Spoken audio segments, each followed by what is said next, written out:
everybody, and welcome back to another episode of the Mayor Tyler Moore Show here on the Kokomo Post, partnered with Robert Miller & Son Furniture. My name is Drew Larison. This is MTM. Mr. Mayor, how the heck are you? Doing okay. Starting to thaw out a little bit. A little bit. Still a little cold out there. Still a little bit but, you know. a little bitey, a little dicey, a little chilly. Absolutely. Big snow. Big snow over the weekend.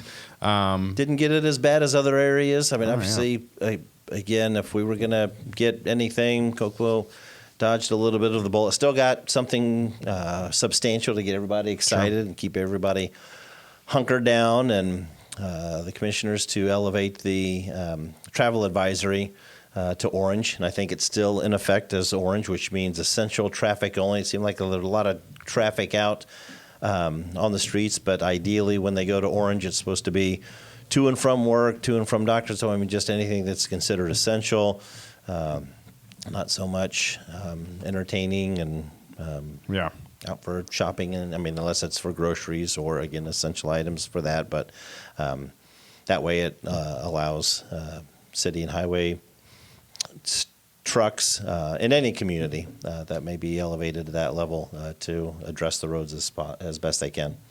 So, gotcha. Yeah. Probably one of the biggest snows we've had in a while. Last few years, yeah. Yeah. We haven't really had a giant snow. It's been cold, but we haven't had a bunch of snow. So the biggest one I remember in a while. It was before, it was like 18 or 19 or something. I think that we were at the point where it was a lot more snow, windier. I mean, there was a greater chance at elevating that travel advisory to the warning level back then, but hadn't. But yeah, they were able to control it. So, absolutely. All right. Well, this show is partnered with Robert Miller & Son Furniture, like I said up the top. So let's give a shout out to them. Guys, the New Year sale is here at Robert Miller & Son, and it's a great time to refresh your home for a limited time. You can save up to 50% in their in-store clearance items if you'd rather create something that fits your space perfectly. We're also offering 30% off all custom orders. Sweet. Choose your fabric, your style, your comfort, and let them build you the piece that you've been wanting. It's a new year and a chance to make your home feel brand new again. So stop in, take a look around, and see what kind of savings you can start the new year with.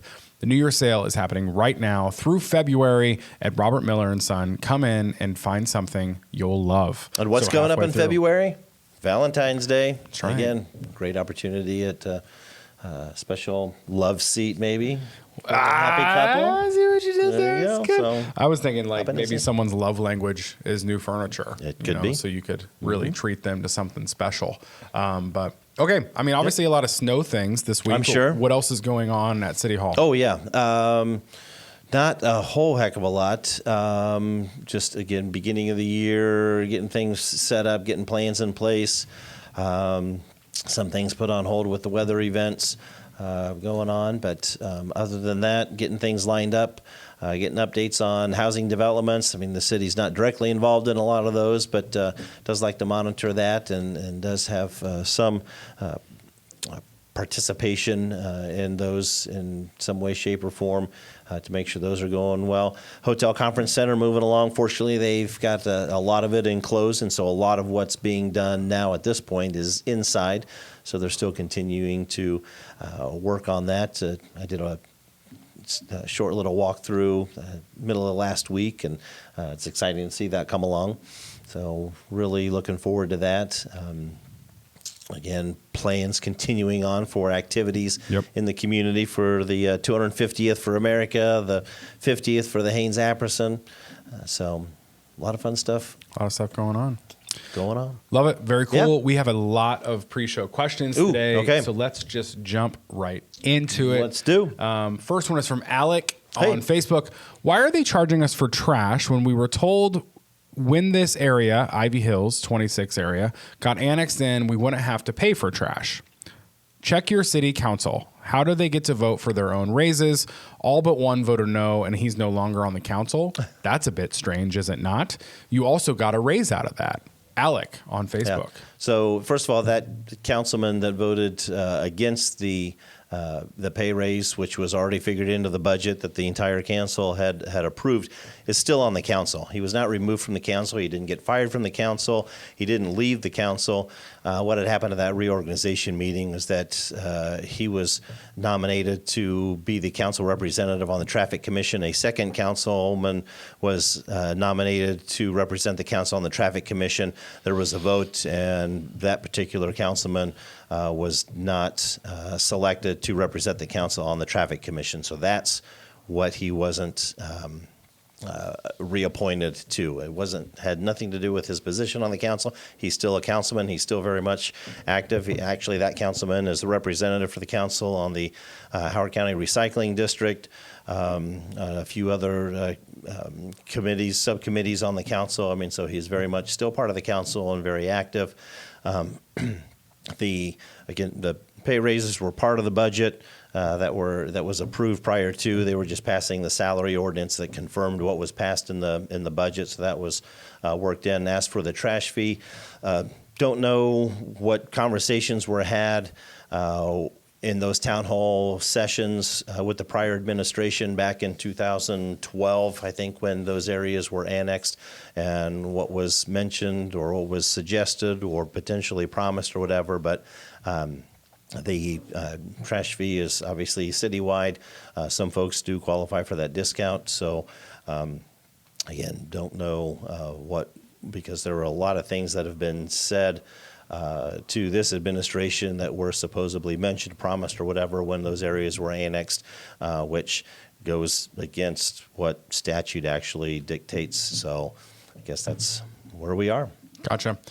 Bree on Facebook, we need to be able to buy more than one trash can for less. 6 people if the trash people aren't going to... We're going to need to buy more than one trash can for less than 6 people if the trash people aren't going to do their job, even though we're paying extra now or supposed to be soon. Anyway, to ensure they never come or they come back, even when you call or get another can, because they've been lazy and not sending support trucks and refuse to give another trash can, even offering to pay. It's a dumb ordinance. You'd think they wouldn't want trash everywhere. Oh, wait, we're cleaning up after their carelessness every week anyways. So okay. Possibly needing So with the new another ordinance, if they trash want can? 2 trash totes, I mean, you can request a second tote and have that, if they still have the recycling tote, switch that or swap that out for that. But yes, the way the current ordinance stands or reads, that households less than 6 members only is required to, or is allowed to have 1 trash tote and 1 recycling tote. But now with the new ordinance, if you're not really big recyclers anyhow, you can call in or go online and request that your recycling tote be swapped out for a second trash tote at no charge. So, but I know that, of course, with the weather now, or totes that have been damaged and such, they're in the process of getting those out. So it's probably, a week and a half or 2 before totes can get swapped out. But I would be one of the first to stand behind the work that our street maintenance and refuse department workers do. It's a daunting task for the number of residents and properties that they service. Yes, those mechanical arms sometimes don't set a tote back down properly, and it may tip or catch a curb or a snowbank or something, or the wind wreaks havoc on a recycling tote that might tip it over or blow the lid and things come out. But I would argue against anyone who thinks that our city employees, especially the refuse workers, are lazy or don't do a good job covering the amount of residents and properties they do in the city of Kokomo. Okay. Rhonda also question about trash fee. Oh, sure. How can people live in a low-income apartment complex in town and be charged for trash pickup in their rent payment? They shouldn't. If it's apartments, typically apartments have trash dumpsters and have a private company picking those up. So if it's apartments to where they've assigned an individual tote, if they're being charged for that, that's with the management company. That shouldn't be the city of Kokomo. The city of Kokomo does not pick up for apartment complexes. Now, if it's residential, if it's a series of residential single-family homes that they're renting, that's different because that's how their rent may be, or how the landlords would choose to set that up. But any commercial properties, which include multifamily apartment buildings, should not have totes being picked up by the city and thus being charged for that. So if they're being charged for trash pickup by their landlords or management company in an apartment, that would be them. Got it. Jennifer on Facebook, why is it so hard for minority youth to find employment, but it's so easy for them to show up on Kokomo Busted newspaper? Jennifer on Facebook. Oh, I don't know. The city's in no way, shape, or form associated with Kokomo Busted newspaper. You'd have to ask the administrators why they appear to pick on one demographic or age group than the other, as well as private business that may give the impression that they're not hiring in a manner that they say. So, city has nothing to do with they don't have nothing to do with any Kokomo Facebook presence or publications, except for the City of Kokomo Facebook page, City of Kokomo Parks and Recreation, not even really the Greater Kokomo Alliance, Kokomo Police Department, Kokomo Fire Department, both organized union bodies of those departments. That's pretty much it. Everything else is different administrators. Okay. I'd love to know why I'm paying. Oh, sorry. This is Christopher on Facebook. Okay. I'd love to know why I'm paying $20 every 6 months for stormwater drainage, but there are 0 stormwater drains anywhere on my street. Lives on Alto. Mm-hmm. I've never once in my life paid for a service that I wasn't receiving. How is it possible that this is happening now?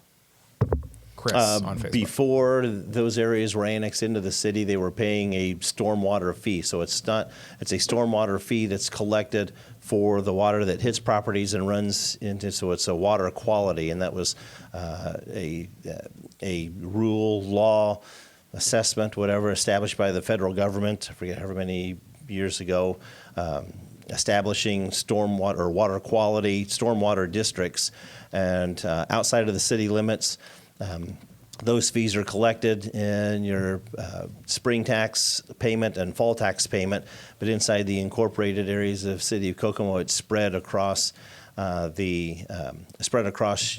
each month in the utility bill. And even though it's a utility bill, it's a stormwater labeled probably as a wastewater as well, but it's more for water quality that was established, again, by law. Okay. And if it's $20 now, it's probably because there's also the trash fee included and the rate increase, if there's even a rate increase for those outside that don't have water service. If they're on wells, there probably isn't a sanitation fee. It's just, so that would just be water quality or stormwater and the trash fee. Gotcha. Melinda on Facebook, are we getting a data center north of the battery plant?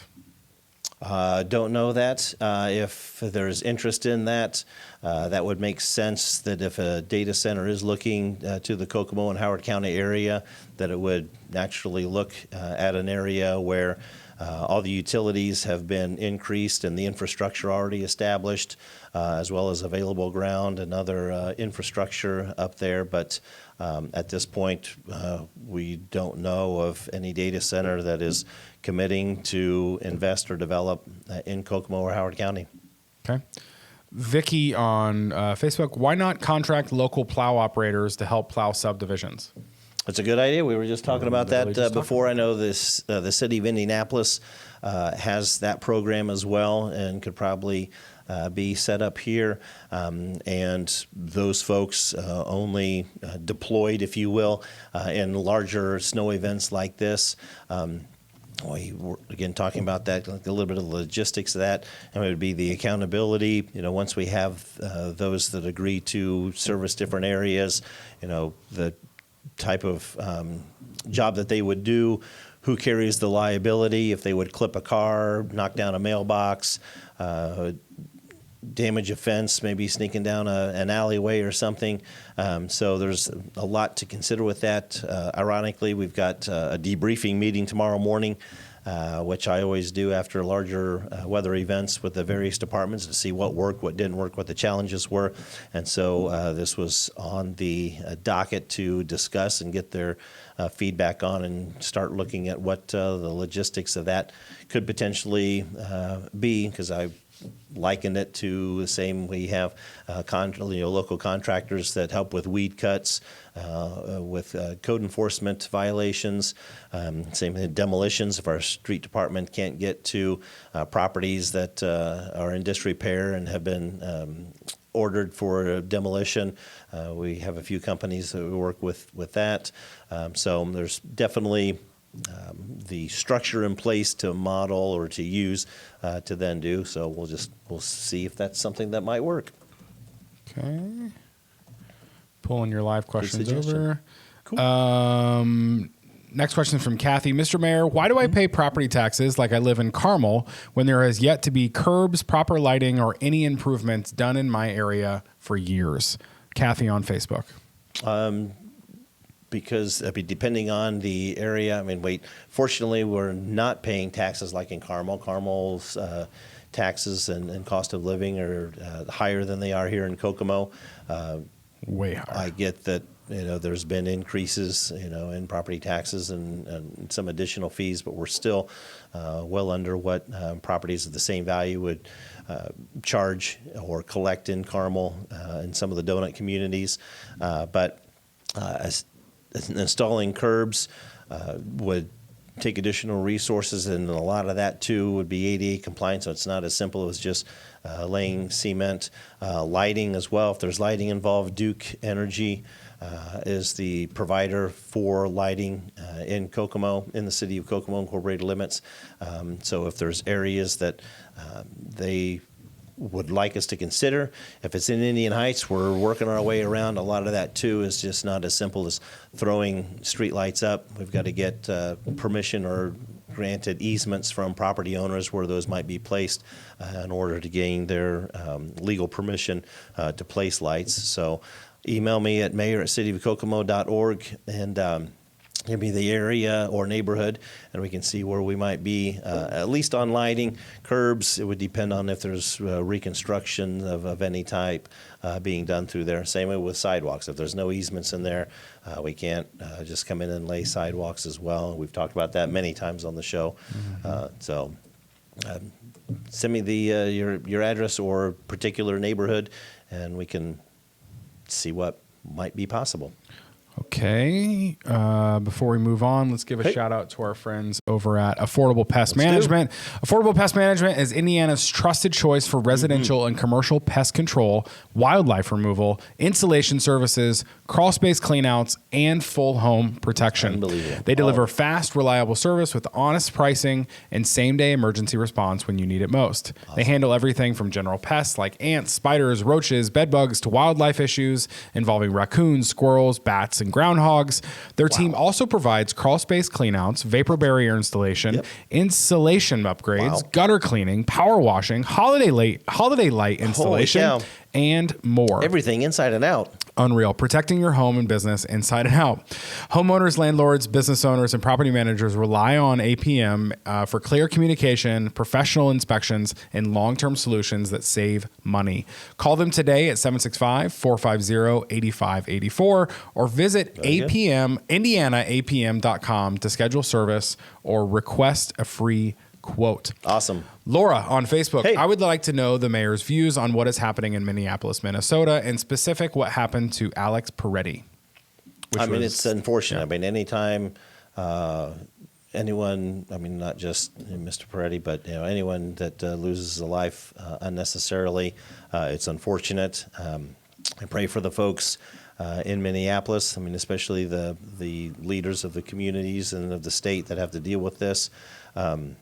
It's a sad and unfortunate situation when law enforcement is trying to do their job and others getting it, and it just it's hard to describe or totally explain or fathom without being in the middle of it. But I mean, it's just a sad and unfortunate situation, and my thoughts and prayers definitely go to not only the citizens of Minneapolis who may be concerned or fearful now, but the leaders as well that have to deal with this. Got it. Next question from, oh goodness gracious, Look guys. out. You guys are making me work today. Kay, I live in an annex neighborhood called Terrace Gardens adjacent to Howard Hospital.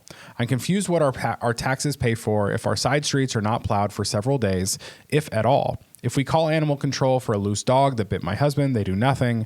Recycling pickup is only every other week. I come from a town 2/3 the size of Kokomo that was managed much better. How do I go about unincorporating my neighborhood from the city back to the county? Kay on Facebook. If you want unincorporated, you'd probably have to get a petition from everybody, but seek legal counsel because you'd have to have legal representation. It's not just something that you could petition the city to do, and probably wouldn't do. Recycling, since curbside has begun, it's always been every other week. So there wasn't a cutback on that service. The only cutback on that now is the recent trash ordinance that allows folks that aren't recyclers to request that their recycling tote be swapped out with a second trash tote. So the other that she was mentioning, Animal control. animal control. The city of Kokomo has no authority over animal control per se through the Humane Society. Humane Society has limited accessibility during their hours. After hours, which is after 6 o'clock or so, and on the weekends, KPD is now involved in addressing those situations. But we have no authority. I mean, the city does provide funding to the Humane Society to help cover the services and their coverage during the hours that they're open and available. But I don't have an appointment to the advisory board. It's not a city department. So with that, she's right. I mean, if Kokomo, if the services that I was responsible to provide through all the departments were 2/3 less, we'd probably be able to do things more expeditiously and such. I mean, the tax base would be a lot lower, I'm sure, but yeah, to have a smaller area to service and a smaller population, depending on tax revenue, could be easier to manage and get to. I would not want to be the mayor of cities like Indianapolis or Fort Wayne or, even, in South Bend, some of those larger metropolitan areas that are, at least 2/3 larger than Kokomo. Sure. Kira on Facebook, when will KPD receive more mental health training? If they're already receiving training, why are they so obstinate about working with a local mental health facility to get people the help they need? All of the other surrounding police departments are more than willing. Kira on Facebook. I guess I'd like to know what that specific situation is that they're not working with a non-for-profit. I mean, I think, in the last handful of months, KPD has really done a better job working with 4C Health in getting folks that they encounter the services they need, working now with an organization out of Fort Wayne to get those that are homeless and may have mental health issues, housing and supportive services as well. So I haven't heard that they're not working well with one particular non-for-profit or another, especially when there's mental health that comes into play. But they do have ongoing training, but rely also on the relationships they have with the mental health professionals, again, mainly at 4C Health or those that are on staff at either the Rescue Mission or CAM or FSA to get those folks the services they need. Sometimes the folks don't want or refuse those services, and so therein lies the struggle with that as well. But again, I think they've done a much better job in the last handful of months as we focused attention, on addressing the needs and existence of homeless in our community. Gotcha. Susan, why are so many railroad tracks so rough? If I slow down to cross and get rear-ended, may I sue the city for neglect? You can sue whoever you want. The Susan. railroad crossings are still under the practically all of them are still under the authority and of the railroad companies. There's been times when we've attempted to do improvements there and were threatened by the railroad companies because we're messing with the condition of the rails and such, even if they appear to be inactive. So many times we reach out and request permission from the railroad company, ask them to make the improvements to those crossings or seek their approval or permission to do some work ourselves like we did at the Boulevard crossing, like we did at the Center Road crossing. I mean, there's been a handful that we have. So I know there's a few on the north side that can use some attention that we hope to get to yet this year. But as for someone rear-ending you because you slow down on a railroad crossing, I would think the liability would be on the person that slams into the back of you if your brake lights work and you're slowing down just as you would maybe if an animal was starting to come or there was traffic and such. But Rebecca on Facebook, has the mayor already responded to the question regarding Markland and 31? It's such a dangerous intersection and road, yet most of us need to get to the businesses along there. The addition of Chick-fil-A is going to result in much heavier congestion. Yes, we've talked about that. Yeah, and not 31, but 931. I mean, it's Correct. the old 31, Yeah. but 931. Yeah, it's been a cluster for a while. We made some adjustments on the west side of that intersection, working with NDOT now on the east side as Chick-fil-A nears completion to see what can be done traffic patterns or traffic control-wise through there as well without disrupting traffic flow too much. But yes, I mean, part of what we've done, opening Imperial to the south end of that parking lot where Chick-fil-A and Hobby Lobby are to alleviate some of that stress and tension as well, I think will help. So we're definitely looking at it. Melba on Facebook. Hey. My question. Sure. When ICE starts killing people in Kokomo and taking their children away, where will you stand on this? I will not be happy. I mean, like I said, my heart goes out to leadership in cities like Minneapolis that have to deal with it. It will not be good. I mean, if those that are being detained or arrested are illegal, are problems that are legitimate arrests, I mean, that's going to be for them to decide. But if people, I mean, if senseless killing occurs, I mean, not going to stand for it. We'll do what we can to try and settle things, and try to get folks to, I guess, be as safe and as smart as possible. Hopefully we don't have to deal with it. Yep. Give a shout out to our friends over at Kokomo Antique Mall. Hey.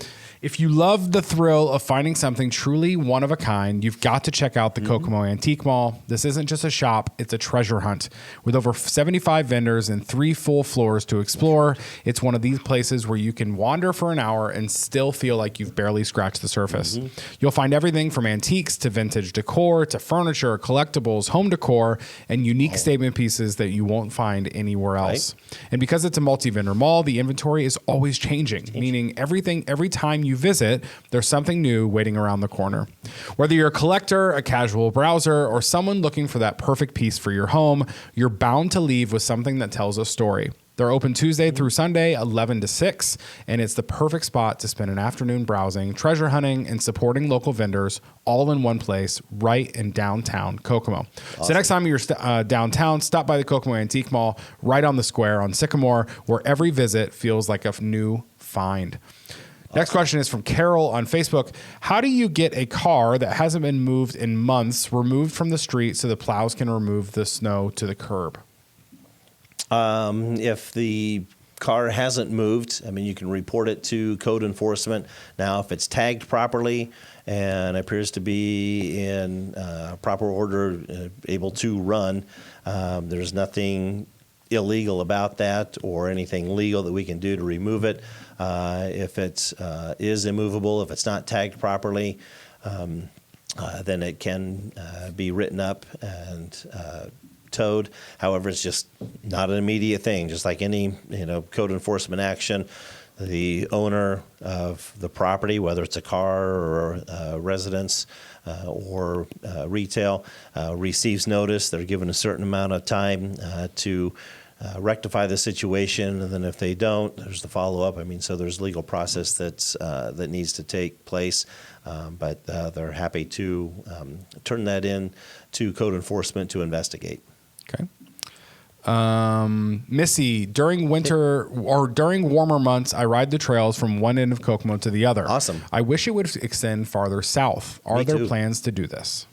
We would love it. A lot of the trails do follow the rail lines, and because the rail lines that don't currently have trails on them are owned by the railroad companies, and in and around Kokomo and Howard County, there's like 3, 4, 5 different railroad companies that own different sections.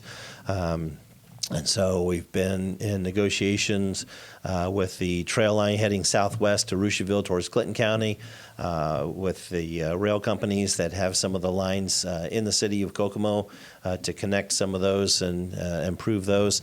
Haven't really talked to those that are heading southeast into Tipton. I know there's initiatives from the Anderson and Hamilton County area to continue the trail, possibly up through Tipton and into Kokomo. And so as that continues to potentially materialize, hopefully we'll be part of that discussion as well and can work collectively to try and get those lines from the railroad company. But a lot of the lack of extension of those is just because we don't own the lines or the ground on either side of it in order to lay something down.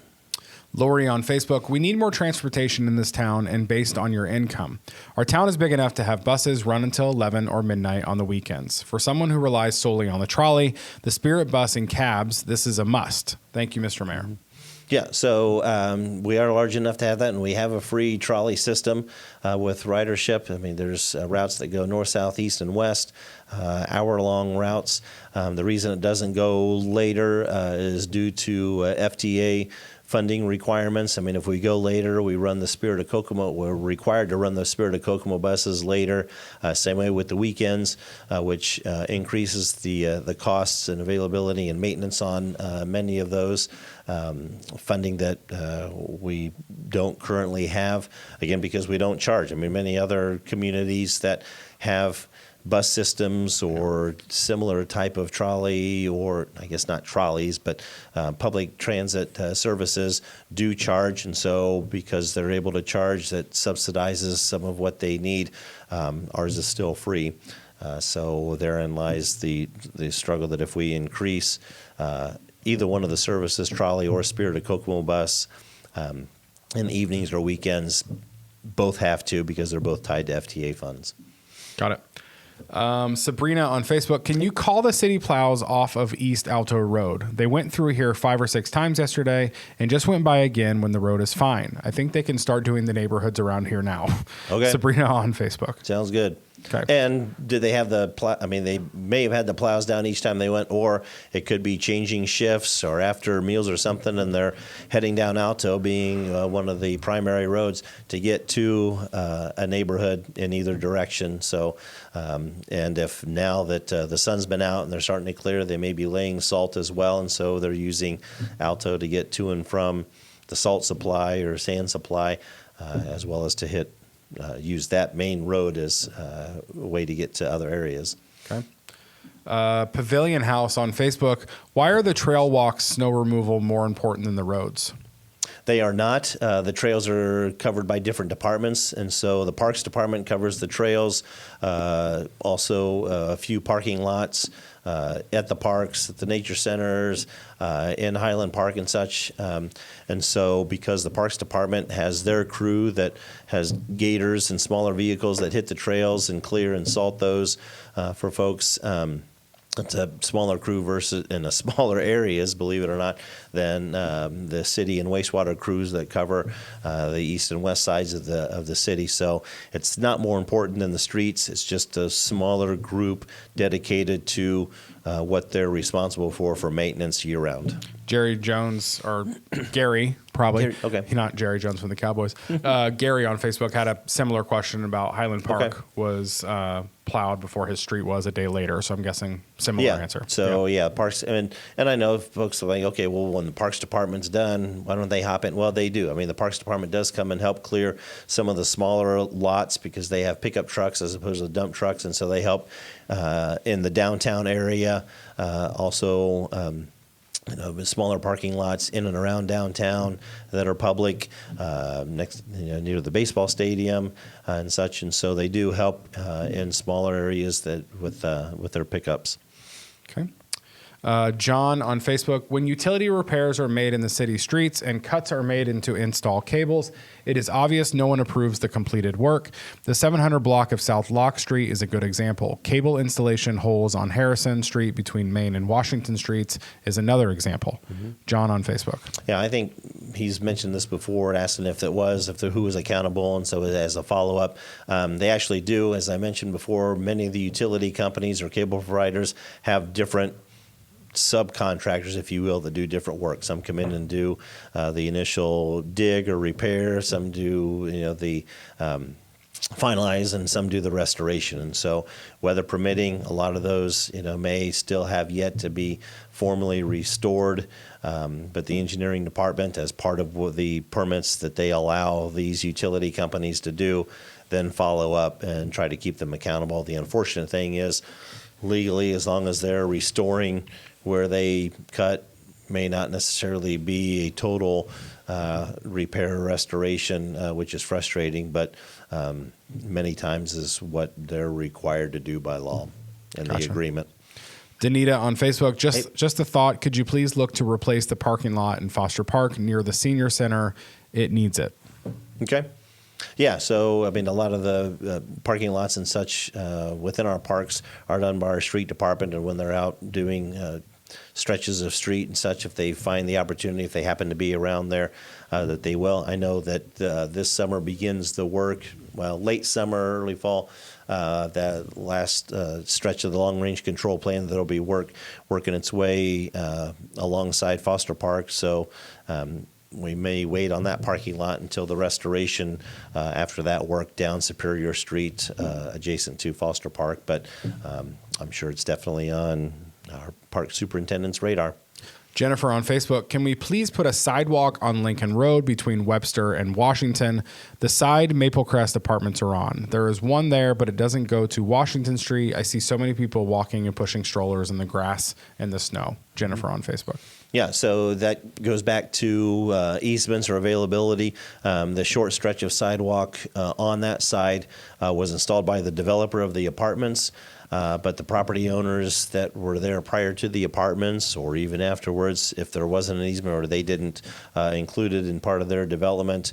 And so in order for any additional sidewalks to be completed, the city would need permission or would need to purchase the easements or right-of-way for that.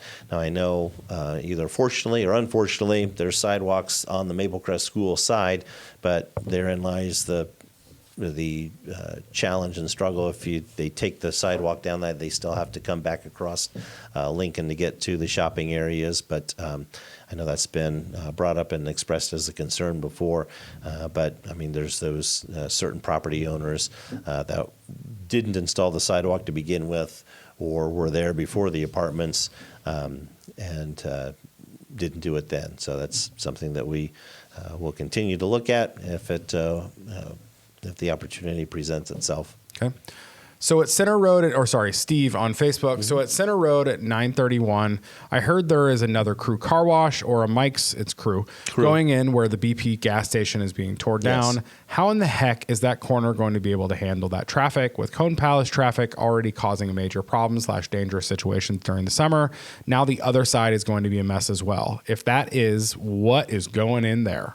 It is a Crew car wash, and I know similar to the Crew car wash location at Hoffer and 931, the way the layout of the car wash is, they're able to pull traffic off of Hoffer Street, and even off of 931, and with the multiple lanes there to get those in. So I'm assuming that the same layout will be similarly used to there at the Center Road location. So it's our anticipation that traffic would not be that much of an issue. I mean, yes, heightened traffic maybe to get into the car wash itself, but not sitting out on the street or on Center Road like the traffic sits out on Center Road on Cone Palace. It's our understanding that Cone Palace is still working with the adjacent property owner to try and buy additional land to increase their capacity and area to get traffic off of Center Road a little further west and do multiple drive-throughs as well to help alleviate that. So there's hopeful plans in the place. Just can't widen Center Road because the we've talked about this before, the availability or lack of easements on either side or the room to expand with the businesses along that intersection. But our hope is that again, crew car washes layout, being able to pull multiple cars off while running them through should not be that much of an issue. Amy on Facebook, is there any way to get the speed bumps on Furman in front of the Purdue building painted yellow? I drive that road regularly, and they are very hard to see, especially at night in adverse weather. Well, Amy, you should know they're there by now if you drive the road. And I know there's signs in each direction, but folks don't always notice those signs. And I know that there were stripes painted on them, and it's probably worn off. So, we can definitely look at, once the weather permits and clears, have traffic consider painting those either all yellow or putting the stripes back on them. Okay. Shelly on Facebook. I haven't lived here very long, but I have to say I'm pretty disappointed in the snow removal in my area. My husband and I got stuck on the way to work this morning. I understand that there was an inordinate amount of snow fall over the weekend, but this was at the intersection of a pretty highly traveled road. It has been problematic with lesser amounts of snow as well, where it was days before anyone plowed the neighborhood. Don't get me wrong, I appreciate the hard work they have done in this cold weather. It's not an easy job. However, with this much revenue coming into this town, it seems if the public maintenance and refuse departments could have more money invested in it so the road could be treated in a more timely manner. Do you have any plans to improve this problem? Shelley on Facebook. Sure. We'd love to be able to add bodies and equipment and such, and that was part of the impetus with the trash fee to then allocate some of those funds to the trash service side of the street maintenance and refuse, which would then free up dollars within the budget to put towards the street side of the department, as well as a few others. So, like I said, we're debriefing tomorrow. Did she give the location of the intersection, or just said it was a major intersection? If you can shoot me an email, mayor@cityofkokomo.org. She did not. Give me the location of that intersection before tomorrow morning, and I'll be able to inquire with our departments as to why that continues to be a problem. A lot of it could just be the way they come through and continue to clear snow and push it into the intersection after it's been cleared, kind of the same way folks get the snow in the edges of the driveways after they cleared it out. So can definitely remind them to try to go back and pay attention to those. I saw New York City, they turn all of their trash trucks into snow plows. Oh, really? They put plows on top of the trash trucks. Nice. And New York City has a lot of trash trucks. So they're going down their giant streets, 4 trucks in each lane, or 1 truck in all 4 lanes, and one drives a little bit further, and then no one picks up behind it. And like NDOT does on the highways. Exactly. Sure. Yeah, but in the city, it's crazy. Pam on Facebook, is 100 East south of 300 South on the 2026 agenda to be fixed? There is work being done to that. We've answered this question numerous times on the show as well. Yes, there's going to be some work done to that this year, but there's more than just the patchwork that will be done this year that needs to be done to the underbelly of that, which would take additional funds and work that we hope to add to our community crossings applications here in the next year or so to get additional funds to properly address that. But yes, there's going to be some fixes done to 100 East this year. Not the ultimate fix. I mean, so what we end up doing down there is not going to be the end all. It's not going to be exactly what everybody wants, but hopefully it'll be an improvement enough to get by and be a substantial enough Band-Aid until we can get the funds to really do what needs to be done with that stretch of 100. Okay. Michelle was asking about that same street there. Yep. Janet on Facebook, please address the railroad tracks on Vale Avenue in the old Cuneo building. Okay. It's horrible. We talked about railroad tracks earlier. Jackie on Facebook, when we repave in the future, the manhole covers need to be the same height as the pavement. Example, West Sycamore, west of Washington. The manholes are like potholes. We've talked about that before too, I think. Yeah, so we've got a Mr. Manhole machine that the street contractors, whether it's our guys or whether it's EMB Paving or whoever's contracted to do it, do the best they can to get those back. And many times the asphalt will eventually settle. But if it's something that's too jarring, then our wastewater crew comes in. But some of those aren't wastewater manholes. Some of those are Indiana American Water access that they're responsible for, or other utility companies. And so we specifically address the ones that and try to encourage the utility companies to do the same with theirs. Okay. SJ on Facebook, how many Chick-fil-A's exit onto a very narrow residential street nationwide? Do you have plans for widening Imperial Drive or prohibiting parking on the street? Will there be a police station there to assist residents with getting in and out of their driveways? I know you will look into this matter. SJ on Facebook. Yeah, so no mobile police or remote police station there. Imperial, I believe that it goes before the Traffic Commission, either at this next meeting or meeting after, to consider restricting parking on one side of Imperial, not on both sides, because obviously there's residential and folks need to do that. As for how many Chick-fil-A's empty into a residential area, I don't know.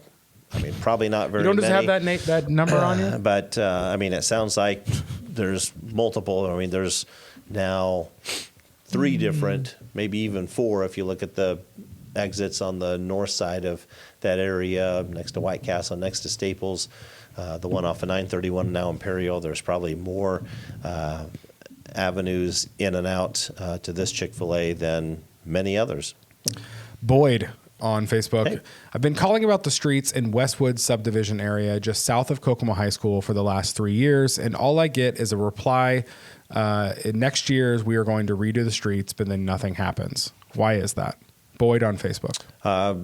Probably because the ones that need the most attention are all concrete as opposed to asphalt, and it takes more work, money, time, and resources to do that, especially as wide as that is. And so we're trying to find the time and money to properly address those because it is solid concrete. Why they went solid concrete in those areas is beside me, but that's the main reason, is the cost and effort that is required to properly address those streets, or that street in through there. Carolyn on Facebook, how much longer is the road going to be closed on Deffenbaugh by Haynes? There are days when no work is being done. Right, and a lot of that's weather permitting. It's work on a bridge that Haynes has contracted out. They ran into issues on the underside on both sides of the bridge. So it's our understanding that it should be completed sometime this spring. Okay. Hopefully sooner than later. Israel on Facebook, can we get yellow flashers to turn left all the way down 31? It's a terribly long wait to turn when no one's coming. Probably 931, that's NDOT. I know that the majority of those did have yellow flashing arrows, and there were incidents that occurred that caused NDOT to remove those yellow flashing turns on some of those intersections, and so that would need to be a request to NDOT. Okay. Let's give a shout out to our friends over at Wolf Smokehouse. If you're craving real barbecue, the kind that takes time, care, and serious smoke, then you have to check out Wolf Smokehouse. Wolf Smokehouse is a locally owned smokehouse and barbecue shack at 502 North Main Street in Kokomo, and they're doing things the old school way. They use fresh, never frozen meat, and they don't rush the process. Their smokers are rolling from open to close because their tagline, "We smoke all day," isn't a tagline, it's a promise. On the menu, you'll find everything barbecue lovers dream about: tender brisket, juicy chicken, savory sausage, fall off the bone ribs, and classic smoked bologna, all packed with flavor and smoked low and slow. Wolf's has delicious signature sides, and they even offer catering so you can bring that smoke to your next party or work lunch.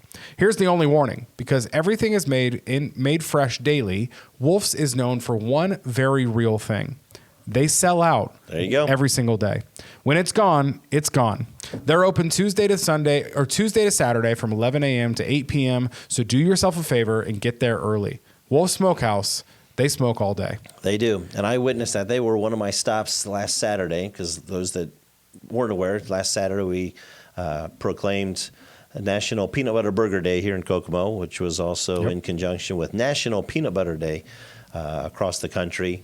And so I made my rounds Saturday afternoon, dropping off copies of the proclamations to all the establishments that had fun with the peanut butter burger battles or had a peanut butter burger on their menu that they featured. And they were one of the stops. And I was able to witness the smoker going out back and everything being fresh. They had fresh meat in the coolers. So love it. They're walking the walk, man. Jason on Facebook, speaking of it, we have Peanut Butter Burger Day. Can we get a Peanut Butter Wings Day as well? Asking for a friend. Would definitely look into that. I heard that somebody some place down in Tipton threw peanut butter on a hot dog. So there's all kinds of iterations that could come in. It could just turn into a peanut butter celebration next year as opposed to peanut butter burger. But our hope is to make this a fun annual you want it in on the fun celebration. Yeah, there you go. Yeah. Next question is from Jacob on live chat. The bridge on Markland by the roundabout needs the city to plow it. Okay. The bridge on okay. What bridge is surprised. that? I mean, Markland's one of the primaries, so I'm surprised that. Or does he mean maybe the walk path if somebody's walking? Maybe. Maybe. Okay. Yeah, we'll have to check that out, because I haven't been down that way the last couple of days, but I would assume that the bridge itself is plowed and passable. I bet he just means the walking areas along the bridge. Okay. So I'll have to see who's responsible for making that happen. Okay.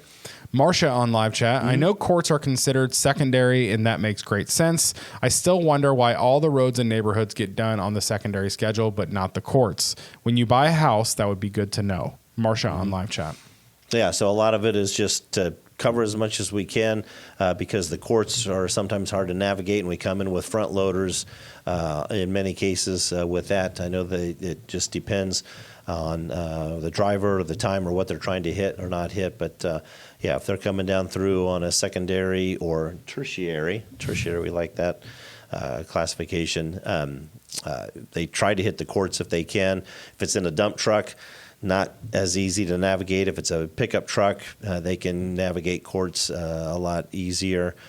So a lot of it depends on the truck that happens to make its first pass through there. Gotcha. Vicky on live chat, can you put sand down at some of the stop signs? Everyone is saying it's too cold for salt.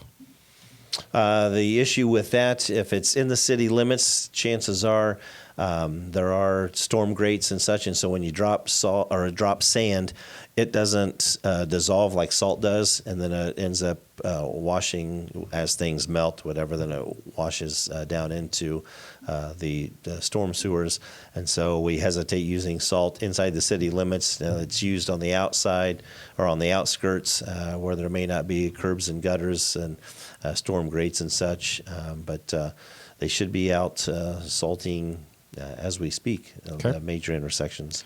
David on live chat, do you plan on bringing another grocery store to Kokomo? We would love to bring another grocery store to Kokomo. We can't bring it. We've reached out and I know we've talked about this at great length on the show for the last handful of years. We've talked to major grocers. A lot of them look at the availability of small box discount stores that provide grocery items and see that in their minds that there isn't a need or doesn't fit into their marketing plan, which was the reason we passed the ordinance we did, limiting the continued development of small box discount stores so that it would eventually and hopefully encourage or entice a major grocer to come to Kokomo. But not just my administration prior, efforts have been made.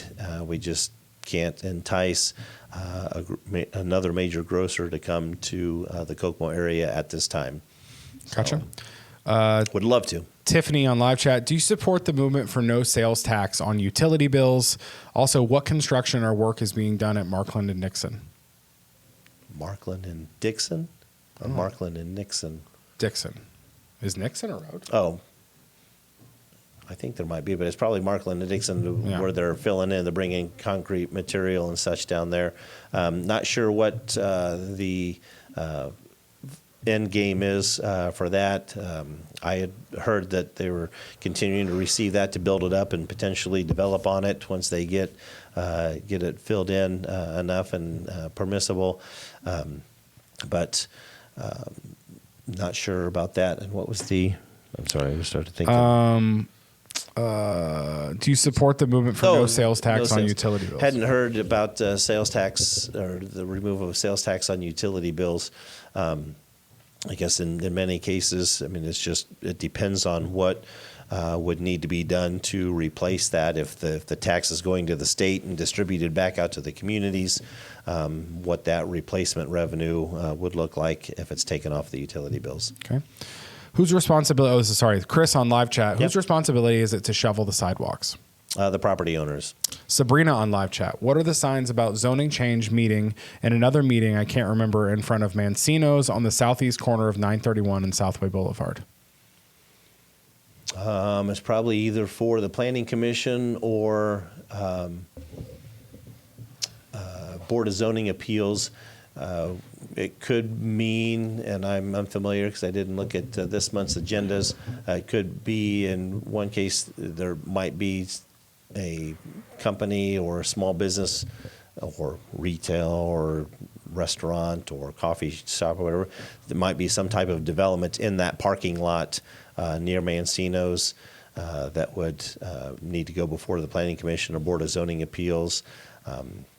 But I am unfamiliar as to what may be proposed in that parking lot or shopping area. Okay. If it's out front. I'll have to check it out. Evelyn on live chat, will there be trash pickup tomorrow?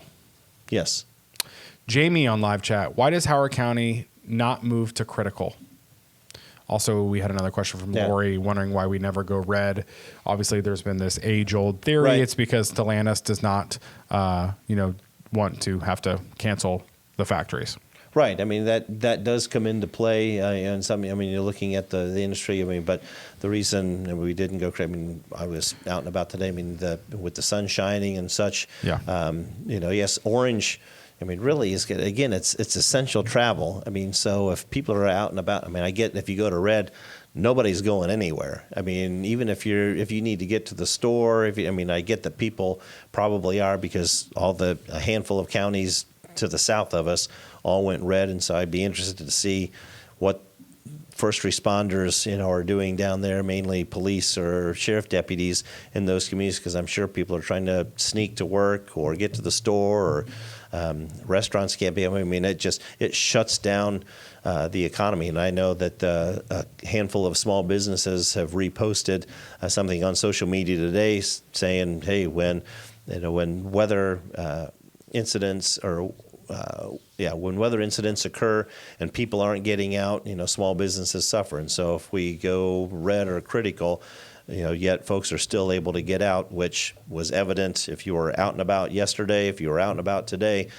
people didn't have a problem running down and getting a Diet Coke somewhere or a cheeseburger here or groceries there and such.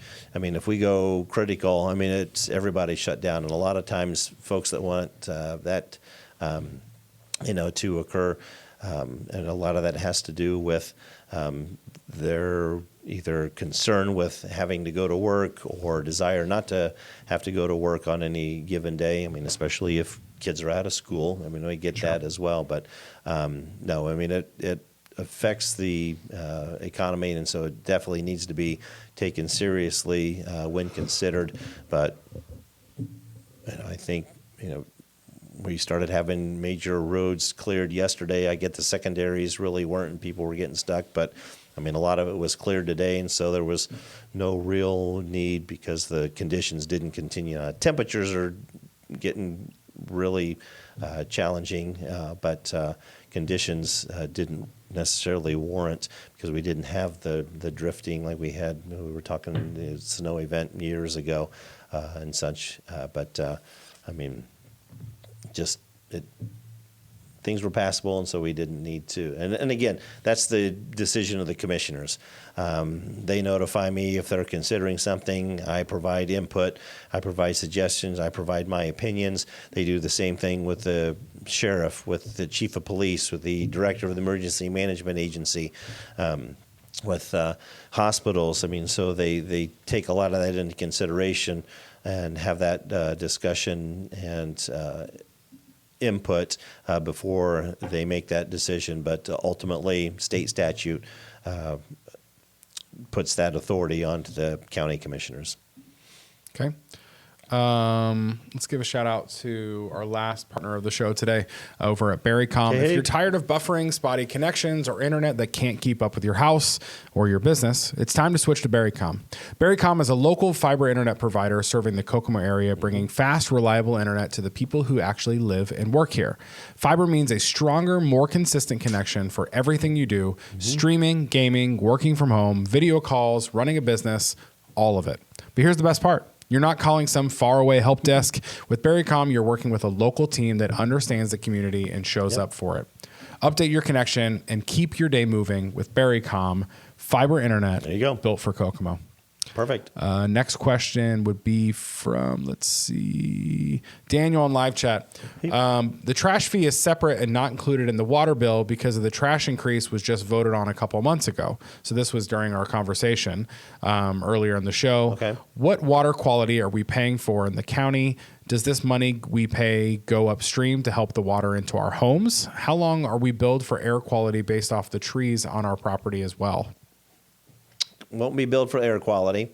I get that, sense the frustration in but the water quality, I mean, it's the water running from properties into our water systems and inside the city limits, that into the wastewater utility that would then treat that water. But it's first and foremost, the water quality that hits or leaves properties and goes into our natural waterways. Again, federally mandated a couple decades ago.